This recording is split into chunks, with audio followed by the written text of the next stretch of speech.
On the vast, seemingly endless ocean, 4 ships were making their passage. The fleet was Portuguese, and the sailors on board had not seen land in 3 long weeks. But this was only a portion of the long journey that they had endured. Their voyage had been an impressive feat of navigation and exploration never before attempted by a European. They had departed from Lisbon and had traveled for more than 10 months, going a distance that was equivalent to half the circumference of the Earth.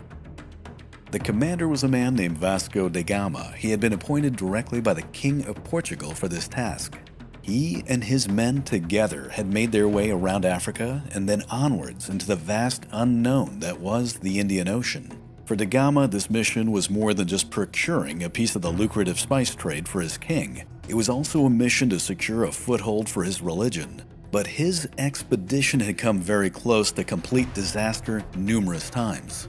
Vasco da Gama had seen his men fight the rigors of malnutrition, the ravages of disease, and the misfortunes of armed conflict. The question now remained, had it all been truly worth it? Suddenly, along the eastern horizon, emerging from the ocean mist, something came into view. It was not just land. What they saw was a vast row of impressive mountains that stretched along the entire horizon. This was no simple island. This was a subcontinent.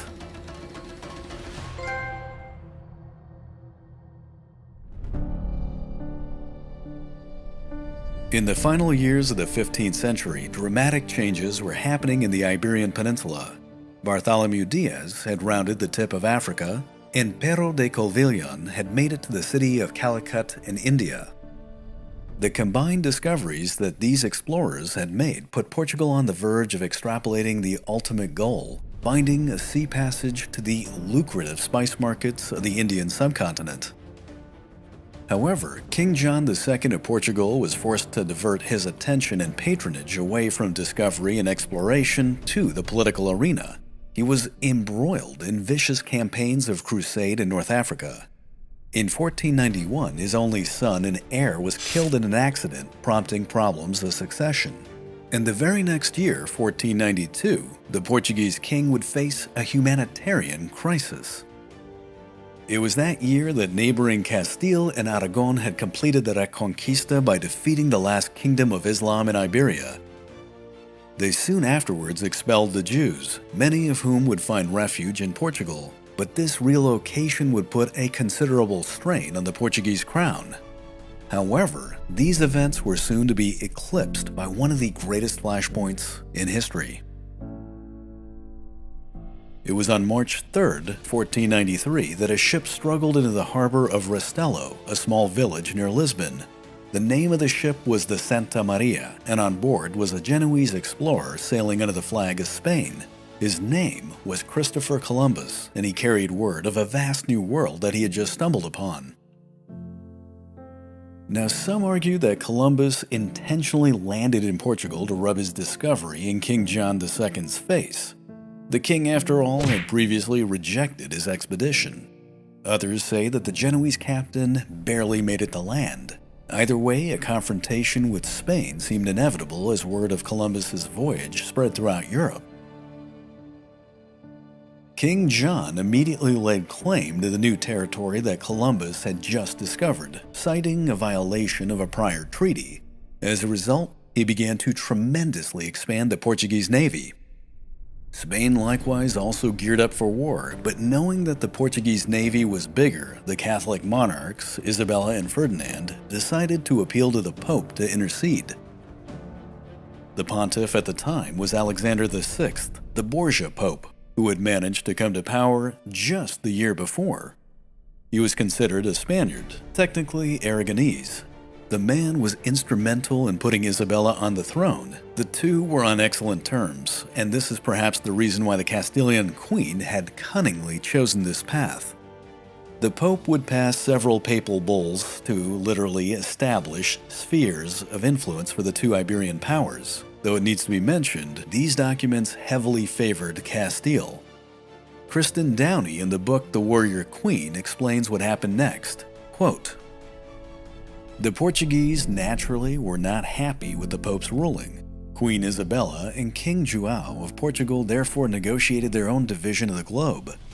In talks that were held in Castile at the town of Tordesillas, the agreement that they reached on June 7, 1494, known as the Treaty of Tordesillas, pushed the north-south dividing line west 370 leagues, approximately 1,200 miles, from the islands of Cape Verde, instead of the Pope's 100 leagues to the west, thereby allowing Portugal to retain all rights to the coast of Africa. The resolution of the dispute, at least at this time, and from the perspective of Queen Isabella and King João, was that Spain now owned the western side of all new lands, and Portugal owned the eastern section. The two cousins had divided the cookie in half. End quote. It should be noted that Portugal may have already known about the eastern edge of South America, that is, Brazil, at this time, rather than the official discovery date of 1500 by Cabral. The world had been divided. Spain, increasingly a rival, would now be headed to the west, and Portugal was free to head to the east. In terms of exploration, or perhaps exploitation, it was time for the Portuguese to get back to work.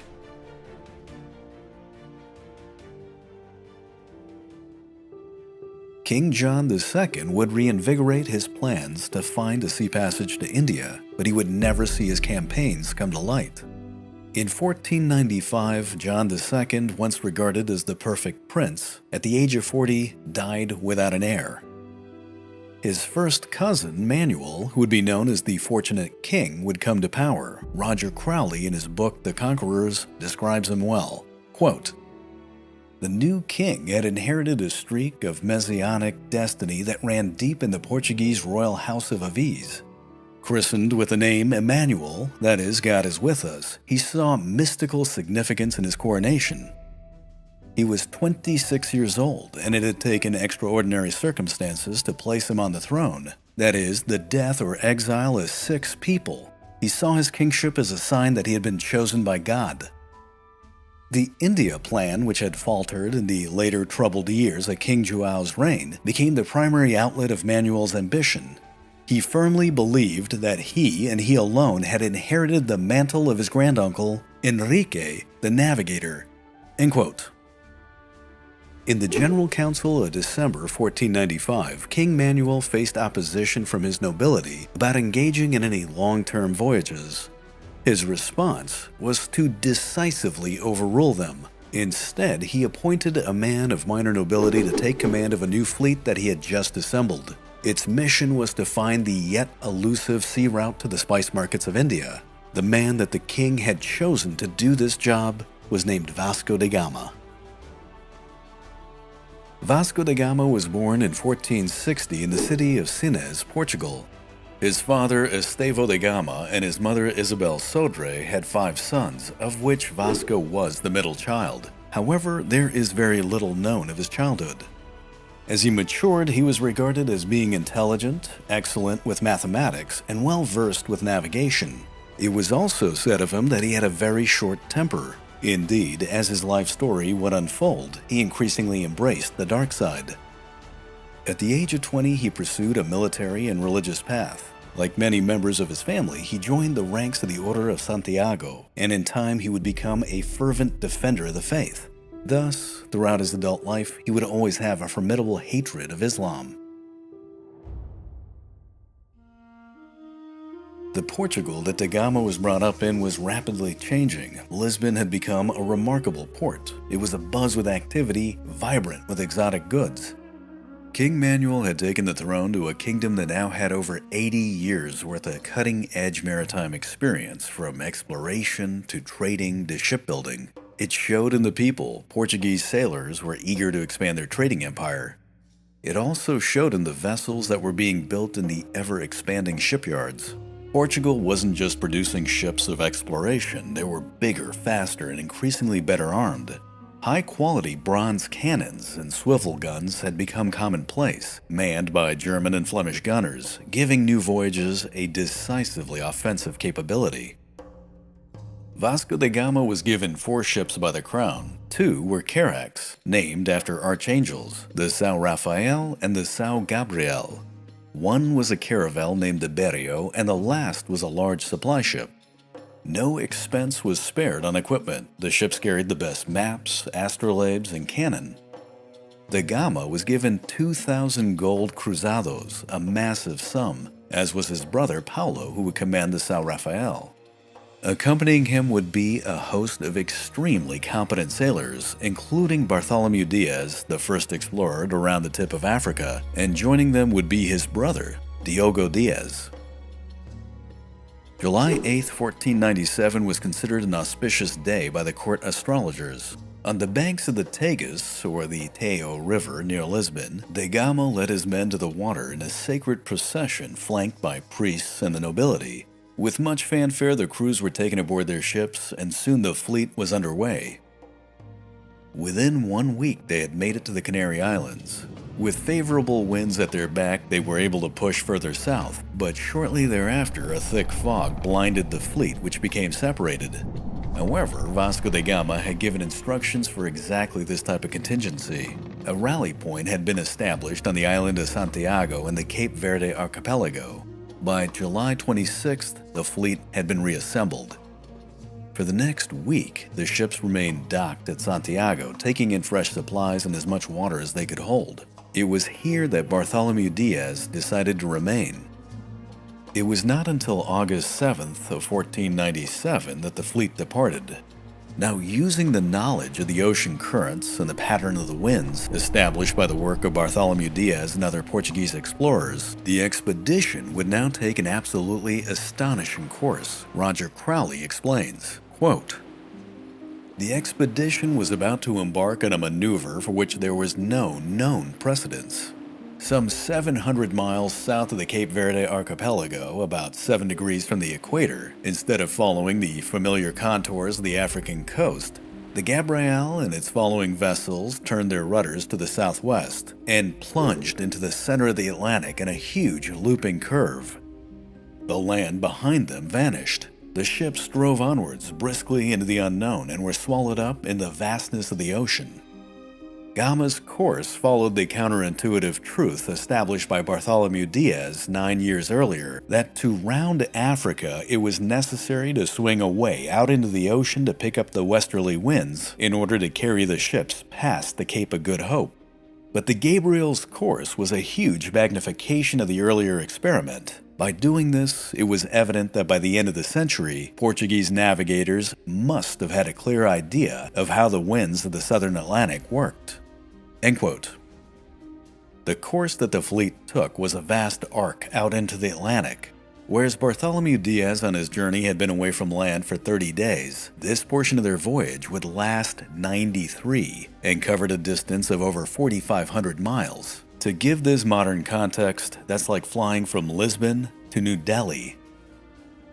Now there is a very mysterious aspect to this leg of the voyage.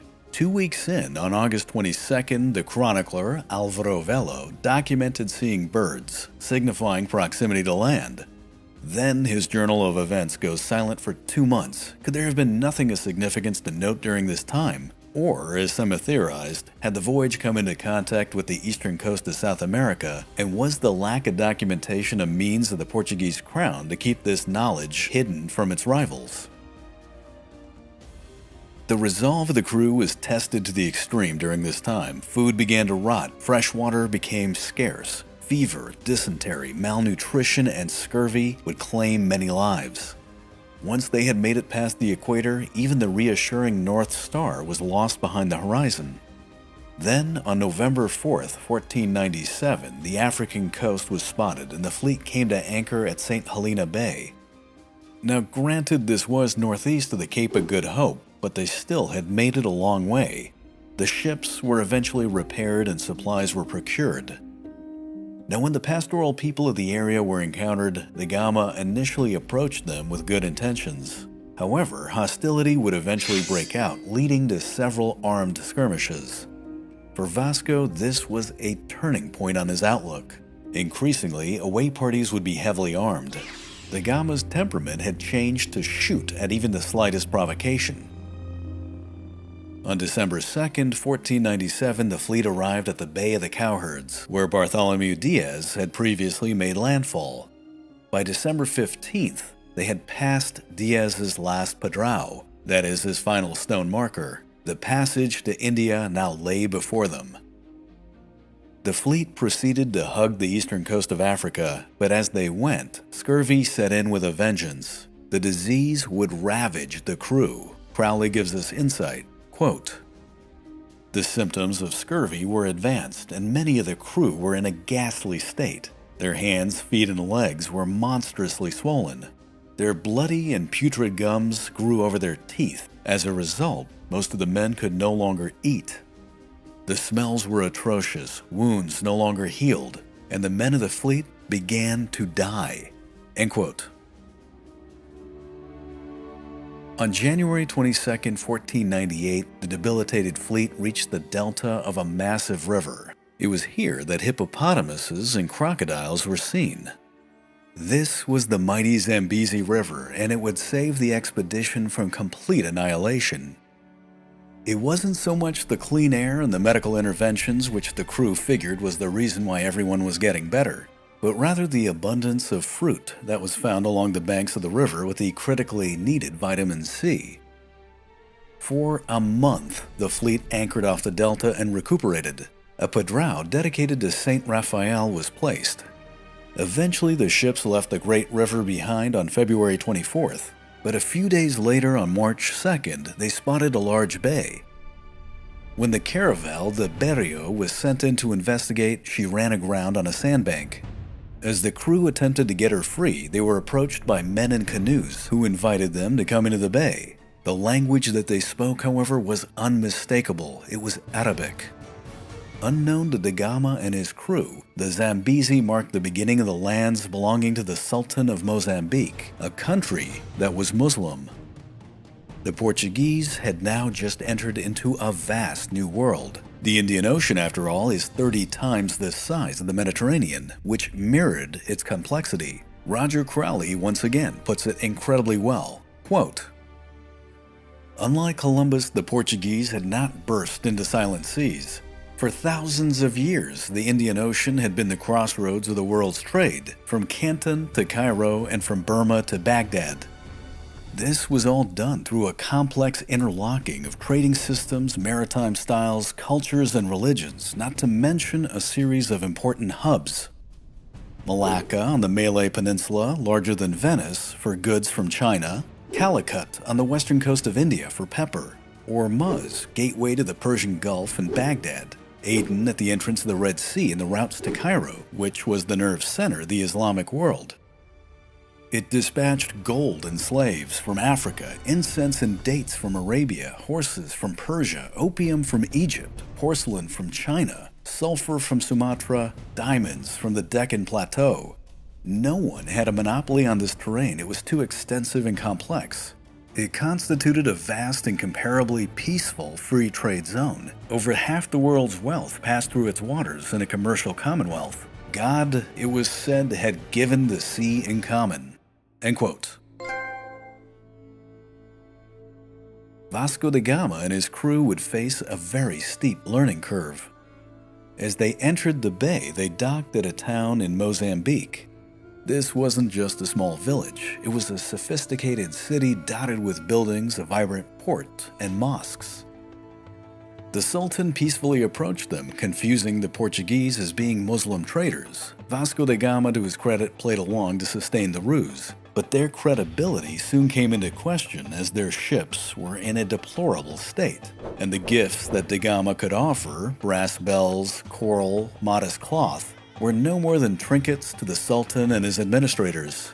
And when nobody in the fleet could produce a Quran, the Sultan began to suspect that Vasco was not what he appeared. Despite the mounting tensions, the Sultan did provide the Portuguese fleet a pilot when he was asked to do so. However, on March 10, 1498, the ships docked at a nearby island to conduct the Christian Mass. The loaned pilot, seeing this, fled, and da Gama surmised correctly that their cover was blown. It was time to get on the move, but the prevailing winds prevented departure, and their stores of water were running low. On midnight of March 22nd, Vasco da Gama returned to the city and attempted to secretly enter the harbor to obtain fresh water. Their presence was alerted, and for the next 3 days, the Sultan's men viciously fought him. However, the Portuguese brought their cannon to bear and drove them back, destroying a portion of the city in the process. On March 25th, the Portuguese were able to seize water along with some hostages and then fled the port, making it a point to bombard the city as they left. Sailing north was difficult, the winds were just not favorable. It wasn't until April 7th of 1498 that they arrived at the port of Mombasa. Here, the pattern would repeat. The locals initially approached bearing gifts, though the mood was much more cautious. Then later, as the São Gabriel was being brought into the harbor, steered by local guides, it rammed into another ship. The Portuguese panicked and tortured the guide, forcing a confession that this had been done intentionally. The people of the city retaliated by attempting to board the ships at night, but this was eventually driven back. Once again, it was time to move on. However, as the fleet made its way north, it resorted to piracy, attacking and seizing 2 ships along the way. Vasco da Gama, after all, desperately wanted a pilot that could take him across the Indian Ocean, but in this encounter, he would come up empty-handed. On April 14, 1498, they arrived at the city of Malindi in modern-day Kenya. Here, the reception was much more friendly, albeit da Gama refused to go ashore. However, as a show of goodwill, he did release his prisoners. Diplomacy in this case worked. Roger Crowley brings it home. Quote, Vasco da Gama was anxious to obtain a pilot, and it took another hostage seizure to extract one. The Sultan dispatched a, quote, Christian who was willing to steer the expedition across the ocean to their desired destination. It was more likely a Gujarati Muslim who possessed a chart of the Western Indian Ocean and was familiar with quadrants for taking astronomical observations.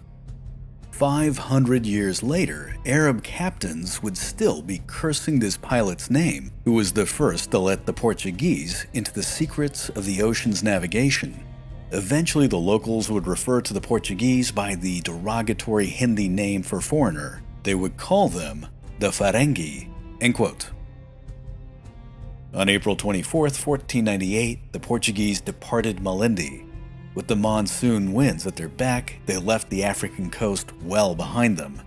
They traveled in a northeastern direction, and on April 29th, da Gama spotted the North Star once again. On May 18th, after 23 days on the open ocean, high mountains were spotted on the horizon. These were the Western Ghats, a chain of mountains on the western coast of India. Overall, it had been 309 days since they left Portugal. The fleet had gone 12,000 miles. They had finally arrived along the Malabar coast. The magnificent trading hub of Calicut was nearby. This was a grand moment in history. Vasco da Gama had done it. He had discovered a sea passage to India. The fleet quickly made its way to Calicut and its extraordinary markets of spice. Everybody on board could tell that there was vast wealth to be had. That said, wherever there was extreme wealth, there would also be extreme danger. Vasco da Gama, his men, and his ships were now sailing right into the middle of it.